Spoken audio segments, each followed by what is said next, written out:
Bienvenidos al seminario de Psicología Médica. Mi nombre es Mayra Vega y soy licenciada en Psicología. Me desempeño en el área de la psico-oncología y cuidados paliativos. Trabajo en el hospital universitario y en la actividad privada.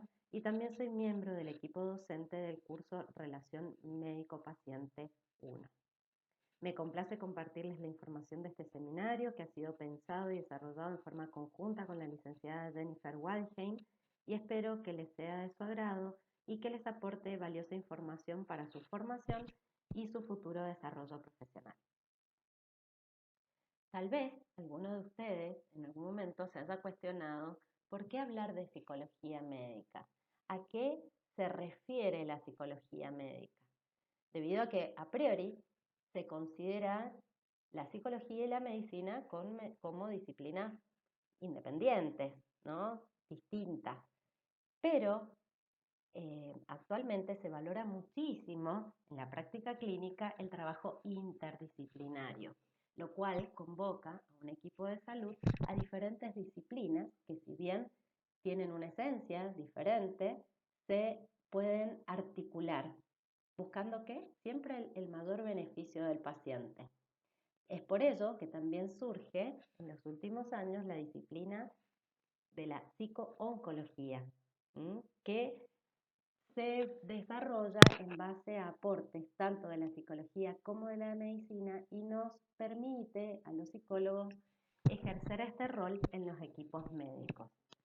Entonces, contestando a esta pregunta, nos pareció importante detallar que la psicología médica brinda un espacio para la palabra, para poder elaborar miedos, ansiedades, expectativas durante el diagnóstico y también durante el tratamiento de una enfermedad. Y en segundo lugar, y no menos importante, porque ofrece lineamientos para brindar contención, humanización, contribuyendo a la observación aún más detallada de las variables emocionales intervinientes, así como también del rol protagónico y participativo de la familia o allegados, seres significativos del paciente.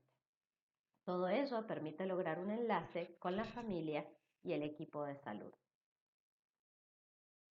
A continuación, detallamos, a modo de síntesis, algunos aspectos centrales que iremos desarrollando a lo largo de este seminario, pero como una introducción, a modo de introducción de lo que nos iremos encontrando en este recorrido.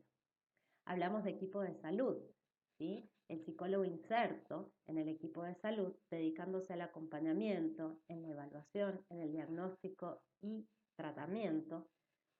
El paciente, consultante, usuario como protagonista central, como receptor de atención, cuidados, siempre vigilando su salud mental. Para ello también es importante que detectemos factores de riesgo que puedan estar presentándose. Con respecto a la familia, como mencionábamos recién, acompañar en las decisiones, potenciando los factores protectores que podamos detectar. La alianza terapéutica, como esa relación entre el paciente y el terapeuta, el médico o cualquier miembro del equipo de salud, sea el kinesiólogo, nutricionista, médico, enfermero, terapista ocupacional. Es una relación que se basa en la confianza, en la empatía, en la aceptación incondicional de las indicaciones. Es fundamental porque esto tiene un impacto directo en la adherencia al tratamiento, cómo el paciente toma las indicaciones que se le recomiendan y las lleva a cabo. El diálogo centrado en las personas, lo que es llamado como el A, B, C y D del cuidado centrado en la dignidad. Y también destacamos el rol del psicólogo referido a cuidar a los que cuidan, ¿sí? Esto hace referencia a la prevención del síndrome de burnout y o desgaste por compasión. Estamos atentos en la práctica clínica, en el quehacer diario, si alguno de nuestros compañeros de equipo presenta síntomas compatibles con estos cuadros. Y no solo ahí sería tratamiento, se aplican técnicas que también vamos a ver más adelante, pero también se pueden instaurar herramientas para prevenir estos cuadros clínicos. Nos parece importante destacar que el vínculo médico paciente es fundamental en los procesos de salud y enfermedad a lo largo de toda la vida. En este gráfico podemos ver representadas diferentes etapas vitales, ¿sí? Todo el desarrollo evolutivo en la vida de una persona. Y es sabido que cada una de las etapas por las cuales atravesamos las personas presentan la posibilidad de crisis vitales, que tienen que ver, son inherentes a la vida y tienen que ver con el mismo desarrollo evolutivo, con el paso de una etapa a otra, también con una edad especial. Formamos parte en cada una de estas etapas de un grupo etario con ciertas características, con ciertas condiciones, y el día de mañana ustedes como médicos deberán elegir con qué etapa se sienten más cómodos, dónde se van a desarrollar profesionalmente, qué tipos de pacientes van a atender, pero es importante considerar todo este desarrollo vital que vamos atravesando las personas. En el desarrollo de la práctica como psicólogos en el área de la medicina, contemplamos una visión ecosistémica. ¿Y a qué hace referencia esto? Habla de diferentes ámbitos esta teoría que influencian a la persona y que pueden generar un impacto en su salud, sosteniéndola y en ocasiones generando una disrupción. Razón por la cual son fundamentales las preguntas que le hacemos al paciente en la confección de la historia clínica para poder arribar a un diagnóstico. Y siempre considerar que ese paciente no es un individuo aislado, sino que forma parte y es influenciado por varios sistemas que lo circundan en una interacción constante. Acá podemos ver un microsistema que es el paciente que tenemos enfrente, en el consultorio, en el hospital, pero también, por eso nos pareció muy representativa esta imagen de las masmushkas, ¿no? También está rodeado, influenciado por un mesosistema que son sus cuidadores, su familia, sus amistades, su círculo más próximo, y también un exosistema que son los sistemas de salud, el sistema laboral, que van funcionando como condicionantes de la realidad de ese sujeto que hoy estamos conociendo en consulta, o que estamos atendiendo, que estamos acompañando. Y por ende, para finalizar, un macrosistema, un contexto histórico, sociocultural mucho más amplio, del cual formamos parte varios de los sujetos que estamos también siendo considerados en esa experiencia puntual con el paciente. Lo podemos entender porque nosotros lo conocemos, lo transitamos, pero teniendo en cuenta que cada uno de nosotros también puede comprender ciertas particularidades en la realidad propia. En el abordaje de un paciente, estamos atendiendo a un ser humano que se ha desarrollado a lo largo de su vida de una manera particular. A modo de situarnos en este contexto, es fundamental considerar que desde el inicio de la vida, esta persona ha ido atravesando etapas que son fundantes de su psiquismo y no podemos desatender cómo llegamos a este mundo y lo que sucede a partir de allí. Nuestra vida comienza de manera a veces inesperada, incierta, o soñada, planificada, seguramente milagrosa, entre otras posibilidades. Pero de algo estamos seguros, para sobrevivir necesitamos de otros, debido a que los seres humanos nacemos en un estado de indefensión total y absoluta. Por lo tanto, sabemos de esta necesidad para la supervivencia. Por ejemplo, necesitamos de un otro para alimentarnos, que nos dé calor, que nos brinde afecto, y ubicamos a ese otro significativo en un lugar de importancia para nuestro devenir, en el inicio de la vida, para subsistir, y luego, con el paso del tiempo y la generación de autonomía, independencia y madurez, vamos encontrando soluciones a nuestros problemas, resolviendo temas, pero esa condición de indefensión primaria nos marcó. Y en determinados momentos y situaciones de vulnerabilidad, por ejemplo, se pone de manifiesto el necesitar de un otro, como sucede en el caso de un malestar o una enfermedad. Y aquí es donde entra en escena el rol que ejercemos como profesionales de la salud, teniendo herramientas para brindar una solución a ese paciente y la importancia del vínculo que se genera en esa interacción. Es importante iniciar nuestro tema recordando que somos mamíferos, a pesar de estar actualmente inmersos en un mundo globalizado, donde las comunicaciones priman, redes sociales, la información a través de internet, procesos de socialización, todo el auge de la tecnología, a la base seguimos siendo mamíferos. Y hablando de ser mamíferos humanos, cabe destacar que la oxitocina es la hormona del amor, de la calma y el contacto. Solo se libera cuando se dan estas condiciones. Por el contrario, es inhibida por la adrenalina, una hormona que liberamos los mamíferos en situaciones de emergencia, cuando tenemos frío, miedo o nos sentimos en peligro.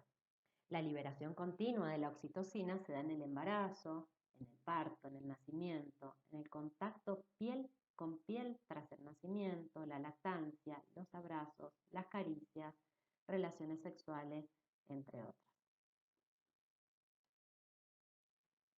Y abordamos también la importancia de la afectividad, ¿no? Y definimos esto, somos nuestros vínculos. La relación profunda con otra persona es desde el principio y hasta el final de la vida la experiencia más potente. Siempre como seres sociales estamos buscando relacionarnos con otros, generar lazos, vincularnos emocional, afectivamente, porque nos construimos, nos conocemos y nos pensamos a nosotros mismos a través de nuestros vínculos. La identidad no es exclusivamente intrapsíquica, es también intersubjetiva. Se construye y se sostiene en una matriz vincular. Podemos tener un concepto, un autoconcepto, ¿sí? Propio, una identidad, definir quiénes somos, pero también nos definimos en la relación con los demás. Las relaciones con los demás nos brindan información de quiénes somos, cómo somos, nuestros aspectos fuertes, nuestros aspectos a desarrollar. Entonces, constantemente hay un flujo de información eh, que circula en nuestros vínculos, que nos define, que nos ayuda a vernos, ¿sí? Desde otro punto de vista y también a formarnos y desarrollarnos en la vida. A la luz de las investigaciones neurobiológicas sobre la influencia que tienen en el desarrollo temprano del cerebro ciertas experiencias intersubjetivas específicas, hoy se habla de un cerebro social, según Di Bartolo. El vínculo de apego es el lazo que se establece entre el recién nacido y su madre. Puede ser el padre, también cuidadores primarios y seres significativos en la llegada a la vida de este nuevo ser humano. Cumple la función biológica de promover la protección y la supervivencia. Da la sensación de confianza, de seguridad. Es un instinto biológico destinado a garantizar la supervivencia de los bebés. Se sabe que este apego es fundante también, nos sostiene desde que llegamos a la vida y también según cómo ha sido la relación con estos seres significativos y cuidadores primarios, vamos a ir desarrollando cada uno de nosotros un estilo de apego que luego se va a poner de manifiesto en las relaciones con otras personas.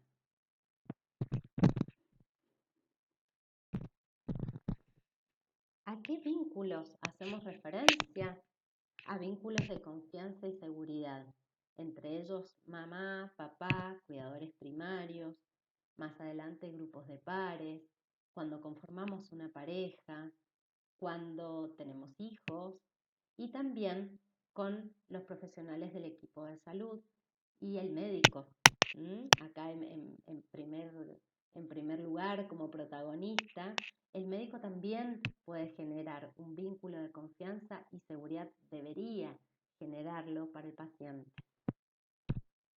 Este vínculo es el vehículo que va a sostener, que va a brindar confianza, como decíamos, seguridad en el marco del respeto, con la finalidad, la meta de lograr el mayor bienestar posible para ese paciente, para lo cual es importante que él se sienta contenido, que se sienta acogido por este vínculo en donde puede brindarse y puede obtener información para su bienestar. A continuación, les brindamos un video para que compartamos este experimento donde se demuestra que el lazo que nos conecta con otros trasciende lo cultural. El idioma, lo social y al momento de relacionarnos se ponen en juego aspectos básicos y genéricos que todos los seres humanos compartimos. Frente a un motivo de consulta surge el ejercicio complejo de pensar diagnósticos diferenciales, lo cual nos lleva a una conducta terapéutica, un protocolo, una guía hospitalaria, pero también un abanico de oportunidades de intervención que solamente vamos a descubrir si observamos más allá del síntoma, si nos dedicamos a escuchar a ese paciente, a su familia, a sus allegados y también si estamos atentos a lo que nosotros sentimos. El rol del psicólogo en equipos de salud se apoya y se justifica a partir de una visión integral del ser humano, que considera a cada persona como una unidad compuesta por 4 dimensiones. Una dimensión biológica, que hace referencia al cuerpo, a un organismo, a una dimensión psicológica, que comprende la emocionalidad, la afectividad, el comportamiento, lo conductual y los procesos cognitivos de esa persona. Un área social, específicamente el área de interrelaciones con otros y la influencia que cada persona genera en los demás y que recibe de otras personas. Y también una dimensión espiritual, lo cual se refiere a un sistema de creencias, no necesariamente a la práctica de una religión puntual, sino más bien a un marco de referencia que tenemos todas las personas a partir del cual interpretamos la realidad, la dotamos de sentido, decodificamos los sucesos, lo que nos pasa, lo que les pasa a los otros, y este sistema de creencias nos guía. Puede estar relacionado a una religión en particular, como no necesariamente.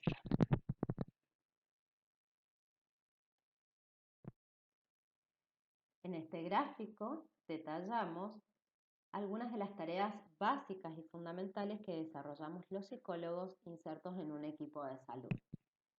Estas tareas en relación a una unidad de tratamiento que se conforma por el paciente, su familia o seres significativos, allegados o convivientes, y también hace referencia al equipo de tratamiento, al equipo tratante. Estas tareas son, buscamos la unificación de criterios, buscamos que entre todos los actores podamos llegar a un acuerdo en la toma de decisiones, por ejemplo. Buscamos un diagnóstico no solo psicopatológico, sino también situacional. Tratamos de determinar cuál es la situación puntual que está atravesando ese paciente.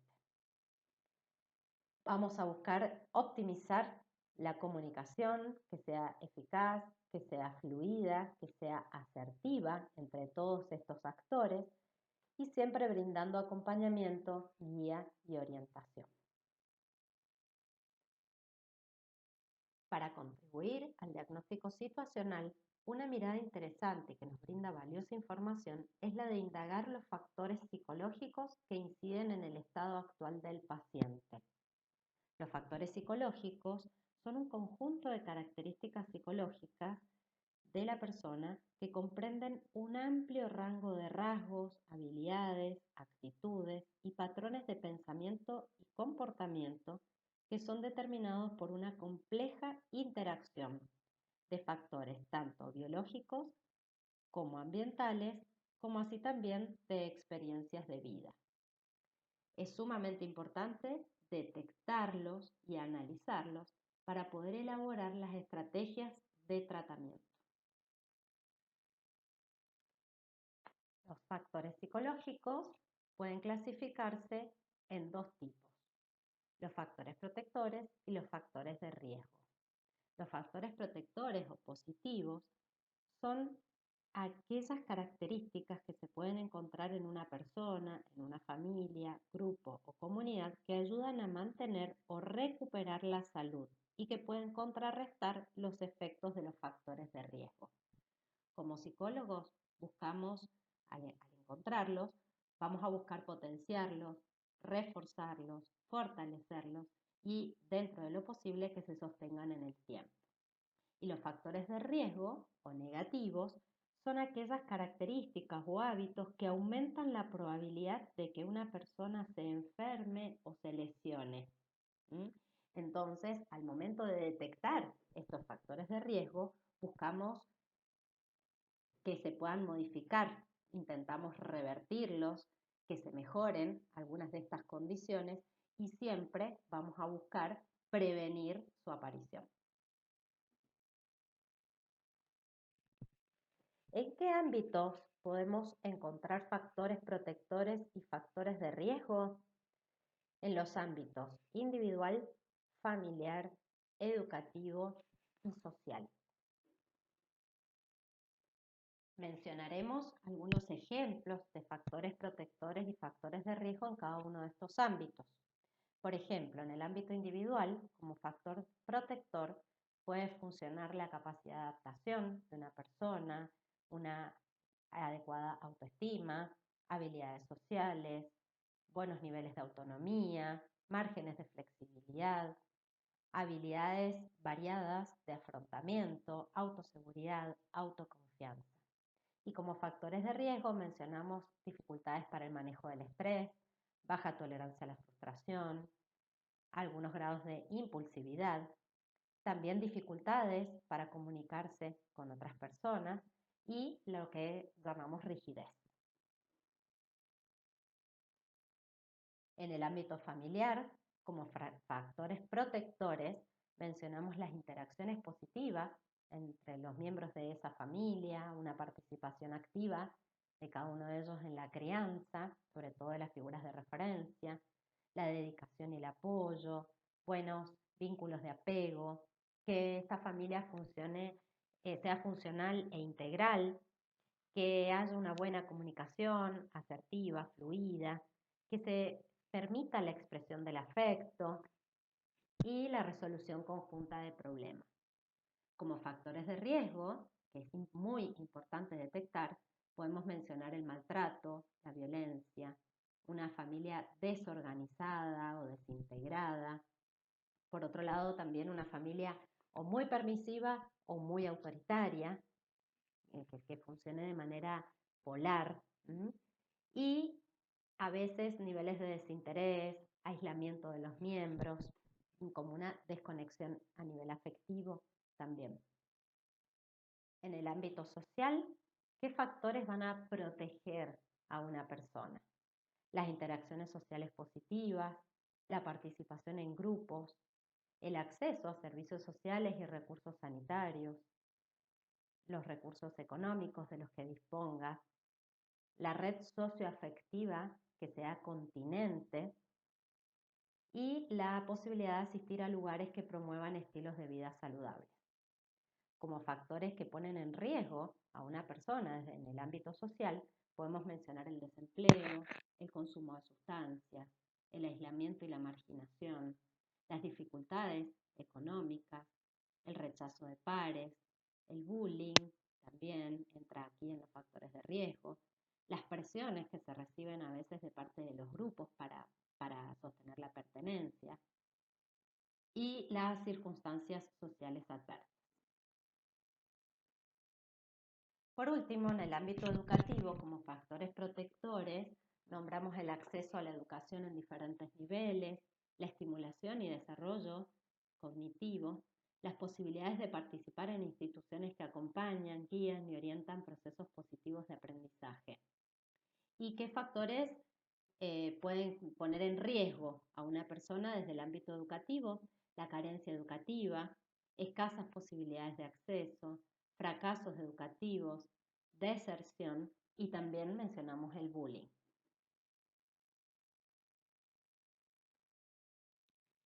Al momento de comunicarnos con un paciente, es de suma importancia que consideremos el inmenso impacto que generan en él nuestras palabras, el mensaje que brindamos, el tono de voz, nuestro lenguaje verbal y paraverbal, nuestra postura, el tiempo que dedicamos, el entorno que elegimos para establecer esa comunicación, entre otros. Siempre recordando que nos encontramos frente a una persona que se encuentra probablemente ansiosa, expectante, percibiendo dolor, malestar o síntomas que le preocupan. Y al momento de recibir un diagnóstico se enfrenta a una novedad, una noticia no deseada, seguramente no planificada y que irrumpe en su cotidianeidad, generando en primera medida un impacto emocional y como consecuencia una serie de cambios que se sucederán en su vida a partir de esta nueva realidad. Estos cambios pueden darse en las relaciones con los demás, en su rol laboral, familiar, social, en su esquema corporal, en su identidad, en su modo de pensar acerca de la salud y la enfermedad, la vida y la muerte, el tiempo, en sus valores trascendentales. Generalmente hay un despertar de la espiritualidad. También pueden aparecer cambios en sus horarios y responsabilidades, por ejemplo en el caso de licencias laborales y comenzar a asistir recurrentemente a estudios, turnos médicos, ¿por qué no hospitalizaciones? Lo que muchas veces también trae aparejados cambios en la economía del hogar. Generalmente a raíz de ello se desarrolla un proceso de duelo por la salud perdida, lo que conlleva la aceptación de limitaciones o cambios funcionales, algunas veces de modo temporario y algunas otras de manera permanente, crónica o limitantes para la vida. Este diagnóstico implica tanto al paciente como protagonista principal, como así también a sus familiares o seres allegados y significativos. Para el saludable desenvolvimiento de los mencionados procesos, es fundamental que se haya desarrollado y se sostenga la confianza hacia el equipo tratante.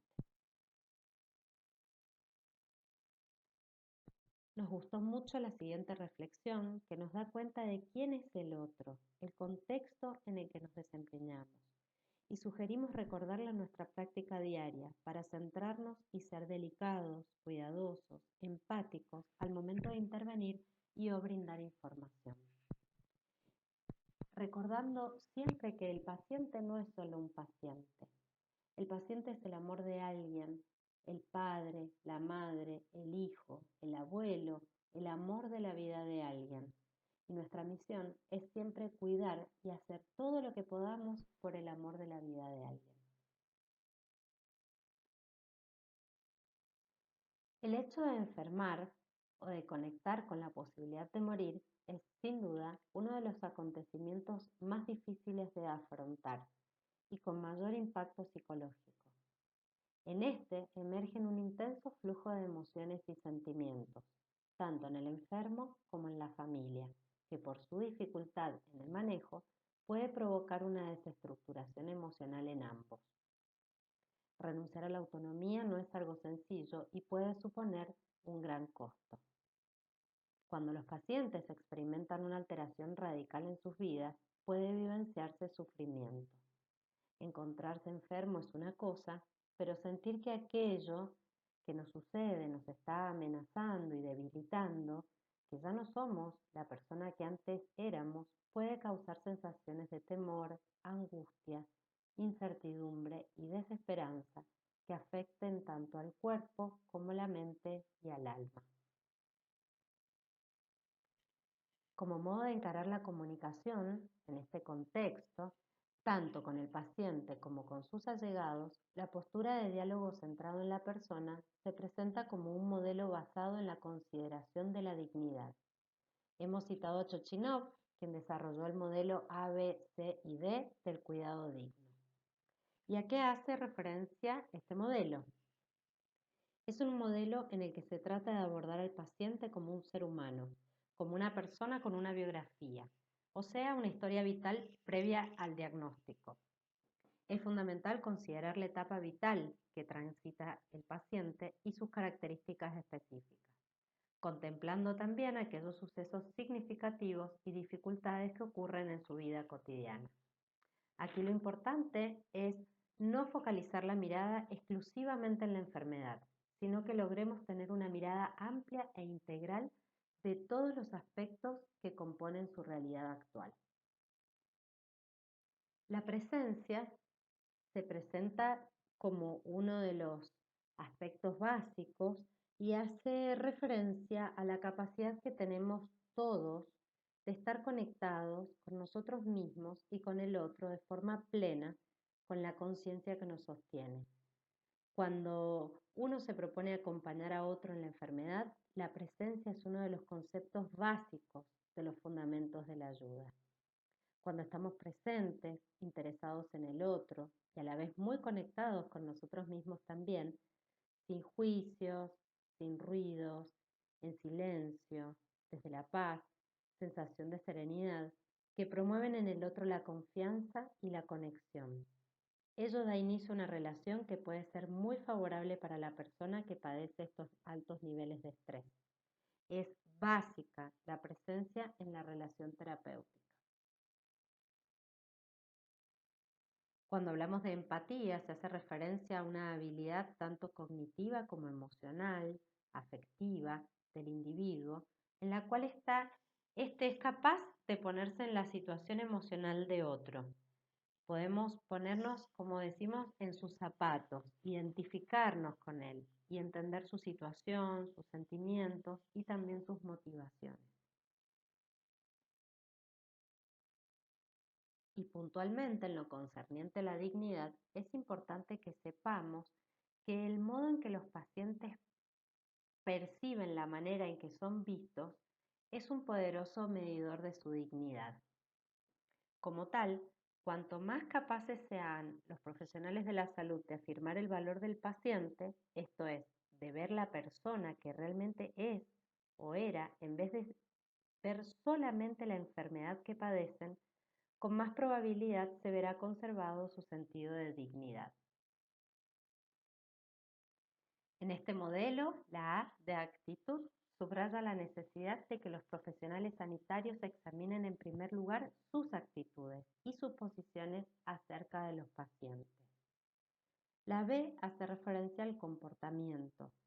El comportamiento puntualmente de los profesionales de la salud hacia los pacientes, que debe estar siempre fundamentado en la bondad y el respeto, lo cual puede marcar una gran diferencia.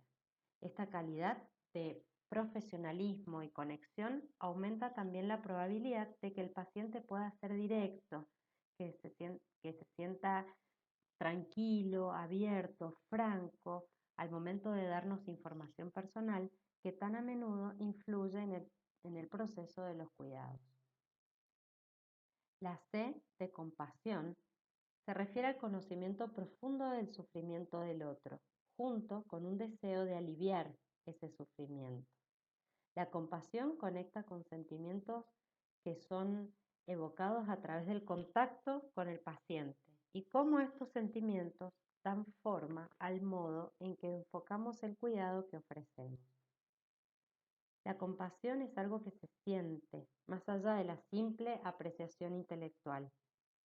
Puede ser parte de una predisposición natural que de manera intuitiva se muestra en el cuidado del paciente, pero también la compasión emerge lentamente con las experiencias vitales, con la práctica clínica, con la experiencia, en general el recorrido del hospital, el trato con los pacientes y el darse cuenta de que igual que los pacientes, cada uno de nosotros es vulnerable al envejecimiento y las incertidumbres de la vida. La compasión se puede desarrollar con el tiempo y también se puede cultivar. Mostrar compasión a menudo fluye de manera muy natural y puede ser tan rápido y fácil como una mirada de comprensión o un gesto tranquilizante. Puede ser expresada a través de cualquier forma de comunicación, esto es importantísimo, verbal o no verbal, que muestre el reconocimiento de las historias humanas que acompañan esa enfermedad. Y la D de diálogo, el diálogo como un elemento crítico del cuidado para la dignidad. Como mínimo, el diálogo debe reconocer a la persona más allá de la enfermedad en sí, así como el impacto emocional que acompaña a la enfermedad. El diálogo debería usarse sistemáticamente para poner al tanto al profesional sanitario con aspectos de la vida del paciente que necesitan ser conocidos para proporcionar el mejor cuidado posible. También contribuye a fomentar un sentido de confianza, honestidad y apertura en donde la información personal y los hechos médicos están entretejidos en un cuidado basado en el diálogo continuo y enriquecedor. A continuación les compartimos un video que desarrolla el concepto de empatía y que lo ejemplifica de una manera muy bonita.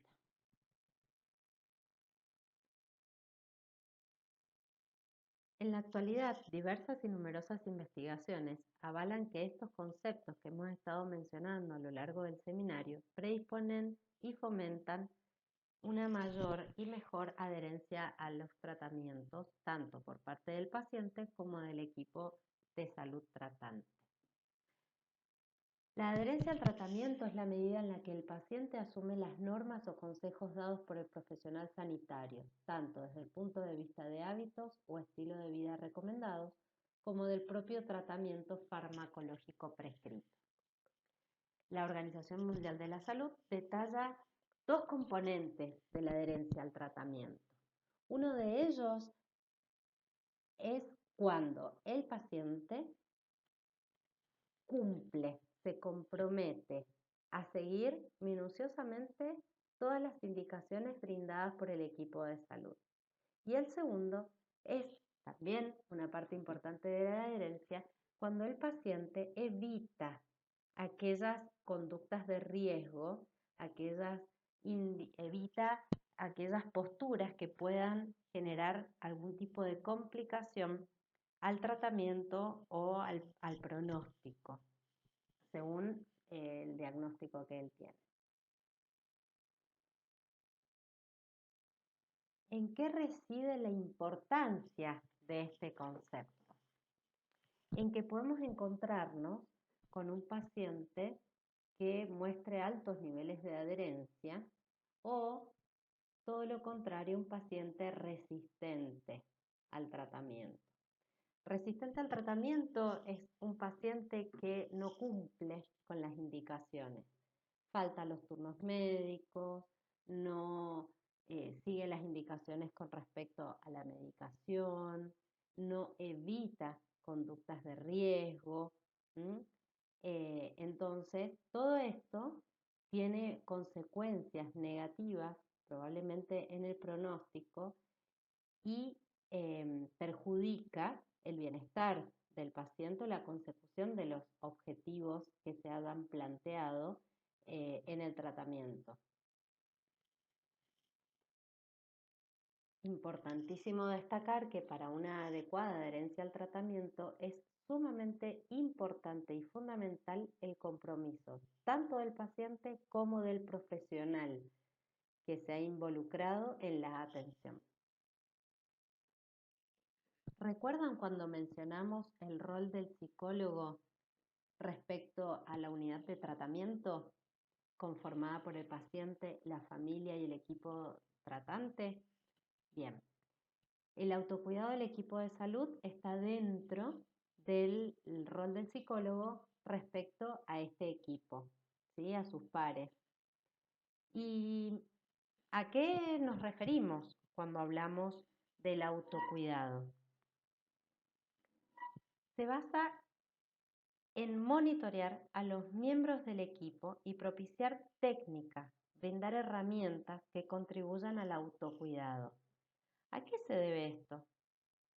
Se debe a la naturaleza propia de nuestro tipo de trabajo, en el que afrontamos constantemente situaciones de alto impacto emocional, contamos con una elevada responsabilidad e incertidumbre que pueden conducir a padecer altos niveles de estrés.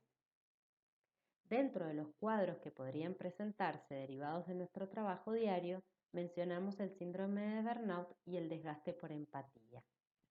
Por lo tanto, nuestro rol es el de contribuir tanto en la prevención como en la detección de esta sintomatología del equipo, no descartando que también, por ejemplo, entre colegas médicos pueden estar al tanto de algunas manifestaciones fenomenológicas de estos síndromes y detectarlos en sus compañeros y alertar a quien pueda encargarse de asistir en un caso así. ¿Cómo hacemos esto? ¿Cómo abordamos? A través de ciertas estrategias. Por ejemplo, programas educativos para manejar el estrés, ejercitar y entrenar la inteligencia emocional, estimular prácticas de autocuidado, trabajar en habilidades de comunicación asertiva y narrativa, aplicar técnicas de relajación y programas de entrenamiento, por ejemplo, en mindfulness, entre otras. Y por último, les dejamos una tarea para casa. Los invitamos a pensar 3 consejos que le daría su yo paciente a su yo médico del futuro. ¿Cómo hacemos esto? Pensando, rememorando, reflexionando acerca de algún momento en el que ustedes han estado en el rol de paciente en sus vidas, cuestionándose, ¿cómo fue esa experiencia? ¿Qué valoré? ¿Qué me hizo bien? ¿Y qué me gustaría imitar de ese profesional de salud o médico cuando yo ejerza ese rol en un futuro? Y por otro lado, ¿qué comportamiento, tipo de comunicación, postura han tenido conmigo como paciente y que no me hizo bien, no me gustó y no elegiría para repetir en el ejercicio de mi rol profesional? Les agradecemos por su atención y les dejamos nuestros datos de contacto por cualquier consulta que tengan acerca de la información brindada.